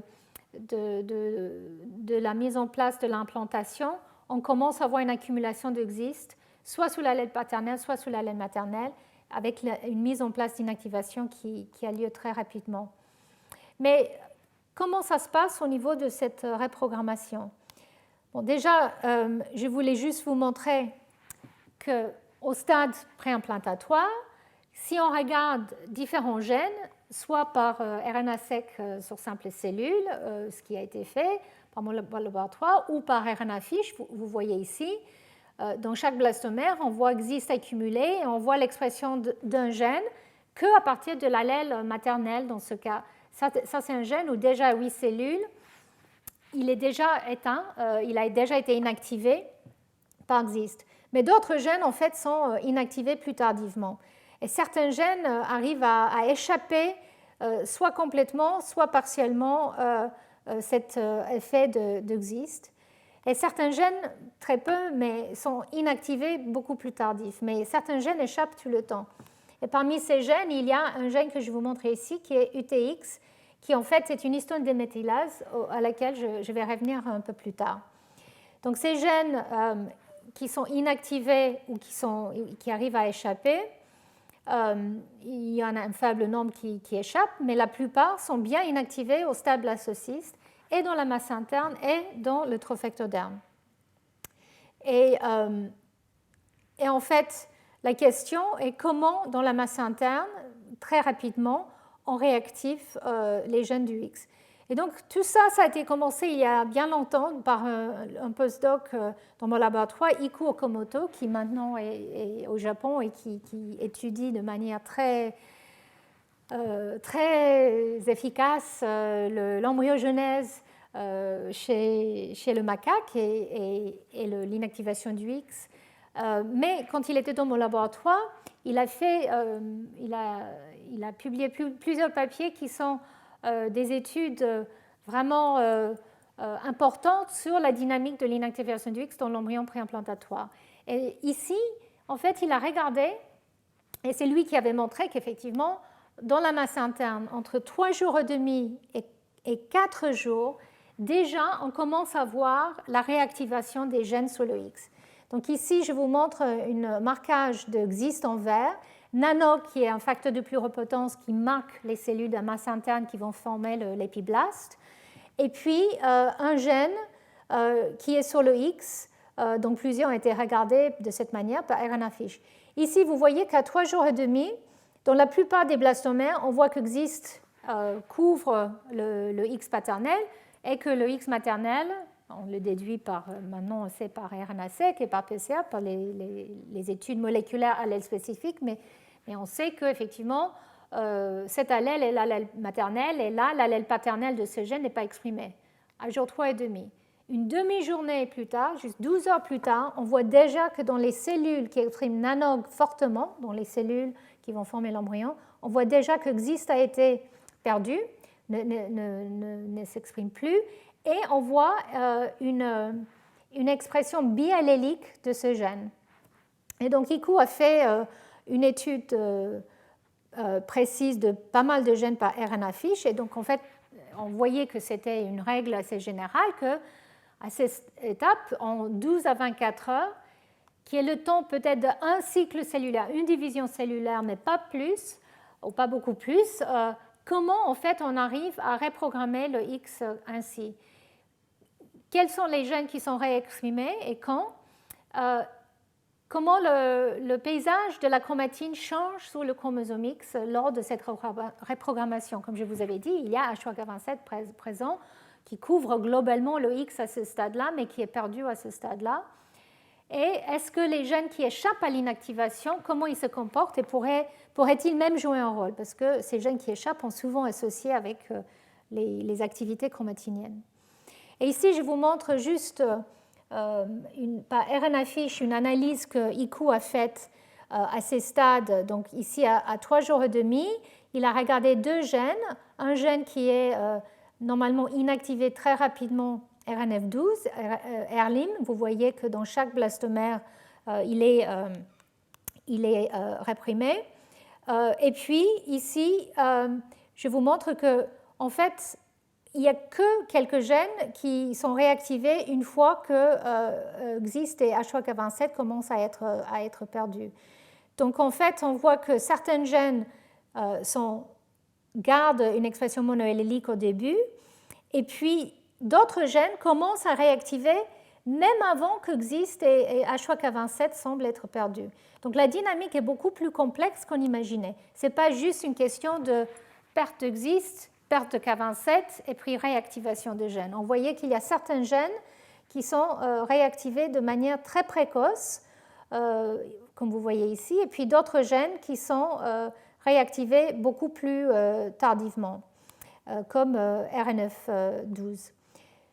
Donc, comment ça marche? Voilà, quelles sont les règles du jeu ici? Donc, pour vraiment comprendre ça, il fallait qu'on regarde à l'échelle du génome entier. Donc, on a fait du single cell transcriptomique à ces différents stades, 3 jours et demi, 4 jours, et dans les masses internes. Et donc, ça, c'est le travail de Maud Borenstein, qui était postdoc et ensuite chercheuse dans mon équipe et qui maintenant a son propre équipe à Montpellier, qui vient de monter son équipe.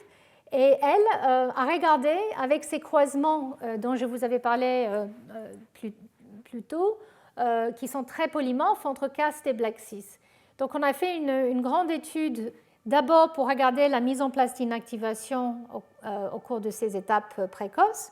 Donc ça a été publié ici. Et on a regardé plus précisément à ces stades de blastocystes comment la reprogrammation a lieu. Et donc ici, je vous montre en résumant ces études. Ici, vous voyez tout le chromosome X. Tous les gènes qu'on a pu regarder. On regarde l'expression allélique, le niveau d'expression à partir du gène de l'allèle maternel ou l'allèle paternel. Donc, quand un gène est exprimé que à partir de l'allèle maternel, il est rouge. Et donc, au début, à 3 jours et demi, montré ici, donc cette ligne-là, c'est l'expression des gènes sur le X à 3 jours et demi. Dans le trophectoderme ici, et à côté, c'est la masse interne. On voit que la plupart des gènes semblent être rouges, c'est-à-dire exprimer que l'allèle maternel. Et c'est parce que l'allèle paternel est bien éteint, parce qu'il y a eu l'inactivation soumise à l'empreinte. Par contre, quand on regarde déjà à 4 cellules, on voit que dans les cellules de la masse interne de l'épiblaste, qui vont former l'épiblaste, parce qu'ils expriment nanog, par exemple, on voit ici déjà une expression très importante biallélique. Donc, en une demi-journée, on voit effectivement un shift d'expression des gènes. Ici, c'est tous les gènes, mais cette fois-ci en ordre de réactivation. Donc, les gènes qui sont réactivés très tôt, donc qui sont déjà bialléliques à 4 jours, les gènes qui sont réactivés un peu plus tard, donc qui ne sont pas tout à fait bialléliques, mais qui commencent à l'être à jour 4. Et puis ici, c'est les gènes qui sont réactivés à 4 jours et demi, qui à 4 jours ne sont toujours pas réactivés. Ils sont toujours que exprimés au côté maternel. Et puis ici en bas, vous voyez les gènes qui échappent à l'inactivation dont je vous avais parlé tout à l'heure. Et donc, en fait, on voit que les cinétiques de réactivation de ces gènes, déjà, ne sont pas le contraire de leur mise en place d'inactivation. Donc la cinétique n'est pas l'inverse, c'est-à-dire que ce n'est pas les gènes qui sont inactivés les plus tard, qui sont réactivés les plus tôt, ou qui sont inactivés les plus tôt, qui sont réactivés le plus tôt. En fait, la réactivation ne semble pas suivre la cinétique d'inactivation au préalable. Ça ne semble pas non plus être lié au niveau d'expression des gènes. Les gènes qui sont plus fortement ou un peu plus fortement exprimés à côté maternel ne semblent pas être les plus efficacement ou les moins efficacement activés. Donc je ne vous montre pas toutes ces études, elles sont dans le papier.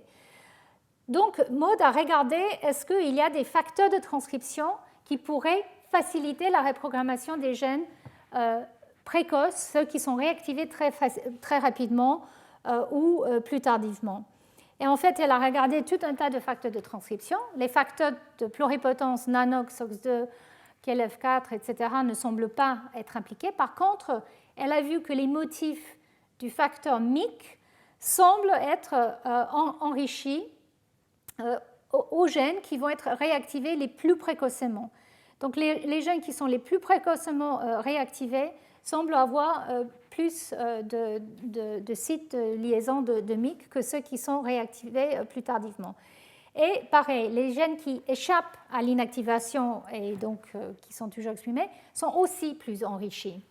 Donc ça semble dire qu'effectivement, il y a des motifs via des facteurs de transcription qui pourraient faciliter la réactivation de ces gènes. Donc il y a certains gènes qui ne portent pas beaucoup de mémoire de leur état inactivé, c'est-à-dire les marques chromatiniens et la présence de XIST ne semblent pas être très importants pour ces gènes, et c'est sans doute ces gènes-là qui peuvent se réactiver même avant que XIST a totalement dissocié, Polycom est perdu. Et comme je l'ai dit, ce n'est pas les facteurs de pluripotence en fait spécifiquement, c'est que le facteur MYC pour le moment qu'on a trouvé. Mais il y a d'autres gènes qui sont réactivés un peu plus tard. Est-ce qu'eux, ils sont donc pas tellement susceptibles à MYC, mais est-ce qu'eux, ils portent une mémoire? Est-ce qu'ils sont plus enrichis aux marques chromatiniens associées à l'état du X que les gènes qui sont réactivés plus précocement? C'est-à-dire, est-ce qu'il y a plus de H3K27 triméthyle, par exemple, présent sur ces gènes que sur ces gènes-là? Et ici, on voit qu'effectivement, en comparant les profils ChIP-seq qui étaient présents grâce à d'autres études, auxquelles j'ai fait référence tout à l'heure aussi, l'analyse de H3K27 triméthyle et H3K4 triméthyle dans la masse interne des embryons préimplantatoires, à jour 3,5 et 4, montre qu'effectivement, il y a une distribution différente de H3K27 et H3K4 sur le chromosome X inactif. Et on voit qu'effectivement, H3K27 triméthyle semble être plus enrichi sur les gènes qui sont réactivés tardivement, donc les late ou very late, et moins présent sur les gènes qui sont réactivés précocement.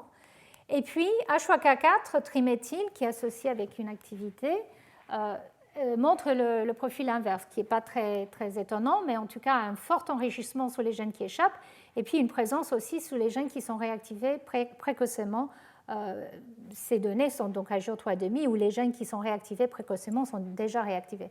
Donc moins de K27 sur les gènes précoces et plus sur les gènes qui ne sont pas encore réactivés à ce stade-là. Donc ça suggère que peut-être effectivement il y a un enrichissement plus important sur ces gènes sur le X paternel. Sur le X maternel, je voulais juste souligner qu'il n'y a pas vraiment de différence sur ces gènes. Donc le X maternel est actif en fait, donc il n'y a pas de raison vraiment d'avoir une différence. Mais c'était juste comme contrôle pour nous rassurer. Donc les gènes qui sont réactifs mais tardivement semblent être plus enrichis par H3K27. Est-ce qu'il s'agit donc d'une mémoire liée à ces marques épigénétiques qui doit être enlevée parce que ces gènes, même s'ils sont encore relativement peu exprimés à partir du X paternel à ce stade-là, le devient une demi-journée plus tard. Donc en fait, est-ce que cette perte de cette marque répressive pourrait jouer un rôle dans leur retard de réactivation? Et aussi, est-ce que cette perte des marques chromatiniens ou de cet état d'inactivité est passif, c'est-à-dire est-ce que c'est juste via la perte de polycom parce qu'existe à dissocier, polycom progressivement est perdu au cours des divisions cellulaires, ou est-ce qu'il y a un effacement actif via une déméthylase de H3K27 triméthyle? Et nous avons testé cette hypothèse parce que justement, le gène UTX, que j'ai déjà mentionné, qui est sous le chromosome X et qui échappe à l'inactivation, et donc il y a une double dose de la protéine de ce gène chez les femelles. Est-ce que ce gène qui échappe à l'inactivation et qui code pour une déméthylase de H3K27 et qui est exprimé lors de ces étapes d'embryogenèse, qui est par ailleurs aussi impliqué dans le cancer, et qui montre une létalité sexe-spécifique, ça a été déjà montré par plusieurs labos. Est-ce que cette déméthylase pourrait jouer un rôle dans la reprogrammation du X inactif paternel, justement pour ces gènes qui sont réactivés un peu plus tardivement? Donc pour faire ceci, nous avons collaboré avec le laboratoire de Konstantinos Anastasiadis à Dresden, qui a un mutant, lui, une souris mutante pour UTX. Et nous avons regardé ces souris mutantes au stade 4 jours et demi dans les blastocystes. Alors, on n'a pas pu faire une analyse allèle spécifique parce que c'est difficile d'avoir la combinaison de knockout double de ce gène et d'avoir les polymorphismes sur le X.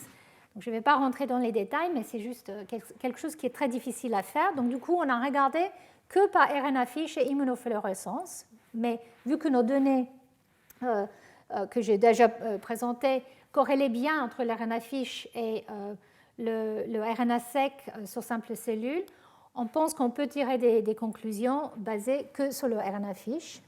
Donc on voit ici dans les mutants de UTX, une chose déjà, c'est que H3K27 triméthyle semble rester associé avec le X paternel plus longtemps que d'habitude. Donc ici, c'est une situation wild type et la situation double knockout. Et on voit qu'en fait, effectivement, on garde existe plus H3K27 de manière significativement différente dans ces mutants. Donc en fait, il y a une présence de d'H3K27 qui est prolongé sur ces embryons qui n'ont pas cette déméthylase qui pourrait enlever cette marque. Et donc, qu'est-ce qui se passe au niveau des gènes qui se réactivent? Alors, ce qu'on a vu par RNA-FISH, c'est que les gènes qui se réactivent plus lentement, comme RNF12, en fait, semblent être encore plus lents dans leur réactivation de manière significative. Entre les contrôles et les knockouts pour UTX, on voit que l'expression biallélique de ces gènes est plus faible dans le mutant que dans le wild type. Et on ne voit pas de différence pour les gènes qui sont réactivés plus rapidement, précocement, dont je vous avais parlé plus tôt et qui sont peut-être liés avec l'association avec MYC, etc.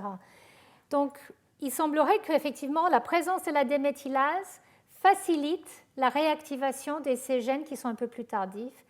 Mais néanmoins, on arrive quand même à réactiver ces gènes. Donc, en fait, l'absence de UTX fait que ces gènes se réactivent beaucoup plus lentement que si cette déméthylase était là, indiquant qu'en fait, effectivement, pour effacer la mémoire épigénétique au niveau de certaines parties du chromosome X, il faut un processus actif avec une déméthylase.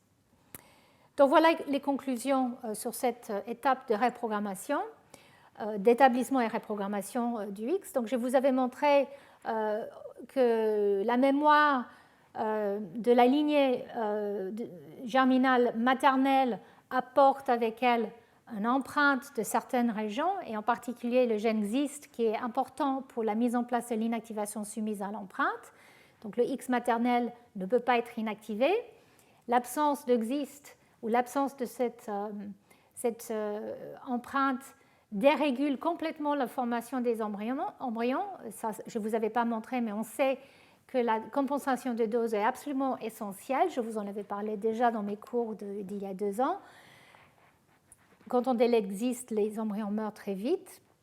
Mais on sait que certains gènes, comme ATRX, mais d'autres aussi, semblent pouvoir soit échapper à l'inactivation, soit être réactivés. Et ces gènes, comme UTX, qui échappent, en fait, pourraient jouer un rôle dans la reprogrammation qui a lieu dans la masse interne où le X paternel est réactivé. Mais donc, comment perdre cette mémoire cellulaire du X paternel? En fait, il y a une mémoire cellulaire qui est purement transcriptionnelle, et on pense que les facteurs comme MYC peuvent permettre que certains gènes se réactivent, même si XIST et polycom sont déjà présents sur le X. Mais pour d'autres gènes, la présence de polycom et H3K27 triméthyle pourrait être un frein à cette reprogrammation, un frein relatif, et on a besoin de l'aide des déméthylases pour pouvoir effacer ces marques. Donc ici, je vous montre comment, effectivement, il y a plusieurs manières d'effacer la mémoire cellulaire et de permettre la reprogrammation de les 1000 et quelques gènes sur le chromosome X inactif. Donc je voulais juste vous montrer qu'il y a une étude plus récente qui est sortie qui couvre à peu près les mêmes choses que je vous avais montrées, mais ils ont pu regarder aussi par RNA-seq simple cellule. Ils ont étudié justement l'hétérogénéité qui a lieu justement au moment de la mise en place de l'épiblaste et comment tout ça corrèle avec l'inactivation du X. Je ne vais pas vous raconter les analyses qui ont été faites, mais je vous invite, si vous êtes intéressé, de lire aussi ce papier. Donc, je vois qu'il me reste très peu de temps, 2 minutes. Je voulais terminer en vous parlant juste de la mémoire cellulaire dans les cellules somatiques. J'avais espéré pouvoir parler un peu plus en détail, mais j'ai préparé une diapositive en résumant. En fait, pour mettre en place la mémoire cellulaire, comme je l'ai dit tout à l'heure, il faut établir un état propice au niveau de l'environnement des gènes impliqués. Donc, il faut réprimer les gènes qui n'ont pas lieu d'être exprimés. Il faut préparer la chromatine des gènes qui doivent être exprimés, mais pas tout de suite, un peu plus tard, de manière tissu spécifique ou environnement spécifique. Et puis, il faut activer les gènes qui doivent être activés au moment venu pour pouvoir faire justement l'organogénèse, la morphogénèse, l'établissement des tissus et aussi l'établissement et le maintien des cellules souches adultes. Donc tout ça, c'est des milliers ou des millions d'histoires à raconter. Je ne vais pas vous raconter tout ça. Je voulais juste vous montrer quelques règles du jeu qu'on commence vraiment à comprendre. Donc il y a plusieurs manières d'établir une mémoire cellulaire et surtout une mémoire cellulaire qui doit être utilisée plus tard. Donc voilà certaines, au niveau de la chromatine, en tout cas certaines règles. On sait par exemple au cours du développement pour le foie qu'il y a une mise en place via des facteurs de transcription pionniers qui établissent certaines régions du génome qui sont importantes pour la mise en place des voies hépatiques. Et en fait, des études ont montré qu'il y a plusieurs facteurs qui ne sont pas des facteurs pionniers, mais qui profitent des régions qui sont fixées par les facteurs pionniers, et on appelle ça des facteurs, des bookmarks, qui sont là pour étiqueter les régions qui doivent être gardées ouvertes pour une activation plus tardive. Donc certains de ces facteurs bookmarks s'associent à ces gènes spécifiques pour le foie. Dans certains cas, ça permet une activation du gène, une expression, et dans d'autres cas, ça permet une rétention d'une capacité d'être activée plus tard. Donc ça, c'est les facteurs pionniers, les facteurs de bookmarking. On sait aussi que l'utilisation des éléments régulateurs différentiels est très important pour spécifier quand et comment un gène va être activé. Et donc, on sait qu'il y a au cours du développement très souvent l'utilisation de certains enhancers. Chaque gène peut avoir plusieurs enhancers, mais la spécification des enhancers est très importante. C'est très lié à l'utilisation des remodeleurs de chromatine, mais aussi les facteurs de transcription. Comme ici, je vous montre par exemple FOSS-JUN, qui sont des facteurs qui sont dans la réponse immédiate et qui arrivent pour peut-être ouvrir une région et permettre l'association à des facteurs très spécifiques. Et l'association ainsi permet une activation propice au moment donné, par exemple dans l'adulte, dans le cerveau ou dans d'autres tissus. Une activation qui est liée à l'environnement ou à des flux de calcium, etc. Donc cette idée de spécification et de préparation d'un état, donc priming and poising. Et aussi dans le cerveau, un papier vient de sortir très, très récemment qui montre certains gènes qui, au cours du développement, portent des marques bivalentes, donc H3K27 et H3K4 diméthyl et triméthyl. Ces gènes sont prêts à être exprimés, mais sont en fait réprimés. Et ils peuvent passer de cet état bivalent à un état qu'on appelle bipartite, qui fait qu'avec un stimulus, ils peuvent être activés de manière très efficace et très rapide. Mais dans cet état bipartite, ils sont actifs, mais il n'y a pas d'élongation parce que polycom est présent dans le corps des gènes. Donc en fait, ici, c'est un état qui est différent à l'état bivalent. L'état bivalent, c'est surtout au niveau du promoteur et des enhancers. Le stade bipartite, c'est au niveau du corps du gène aussi. Et avec l'activation, en fait, on perd cette polycom et on a une activation. Et puis, il y a d'autres règles qui ont été découvertes récemment. La méthylation, pas au niveau de CPG, mais au niveau des cytosines et des CA, est aussi une manière de réguler le niveau d'expression au cours du développement. Et donc, en fait, qui est lié à l'expérience, par exemple, dans le cerveau. Et c'est très spécifique au cerveau, cette méthylation CA qu'on trouve et qui est associée avec l'association avec le facteur MSCP2. Et on pense qu'il y a une sorte de rhéostat ou manière de permettre de tamponner l'expression de ces gènes qui ne doivent pas être exprimés très fortement. Donc la présence de cette méthylation qui est déposée par DNMT3A, une dénovométhyltransférase qui fait du méthylation CPG mais aussi MCA. Cette méthylation MCA est très importante pour réguler le niveau d'expression des gènes qui sont peu exprimés, mais qui doivent être fortement exprimés dans certains contextes. Voilà. Et enfin, il y a aussi le niveau de mémoire qui est mis en place par l'organisation 3D. en plus des macromatiniens, on pense qu'effectivement, l'organisation dans des TAD ou l'association, par exemple, avec la membrane nucléaire, pourrait jouer un rôle dans le maintien d'un état actif ou réprimé de certains gènes.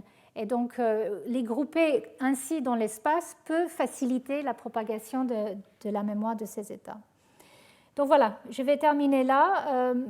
J'avais une histoire à raconter pour chacun de ces petits schémas que j'ai montrés. Je ne vais pas avoir le temps aujourd'hui, mais vous avez chaque histoire présente et qui sera là dans le support pour ceux d'entre vous qui sont intéressés.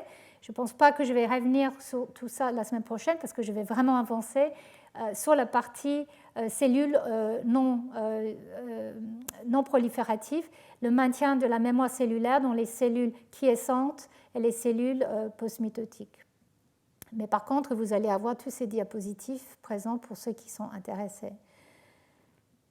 Voilà, donc ceci est le résumé.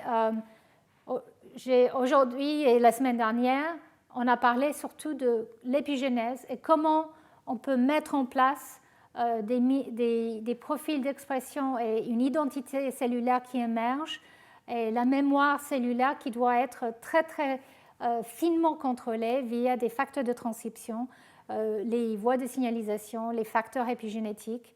C'est surtout de ça que j'ai parlé aujourd'hui. Bien sûr, il y a d'autres phénomènes, mais je n'ai pas eu le temps de parler. Il y a beaucoup moins de choses connues. Et j'ai utilisé le chromosome X comme modèle et pour la mise en place d'un profil asymétrique au cours du développement précoce et pour la reprogrammation dans la masse interne. Voilà, je vous remercie et à la semaine prochaine.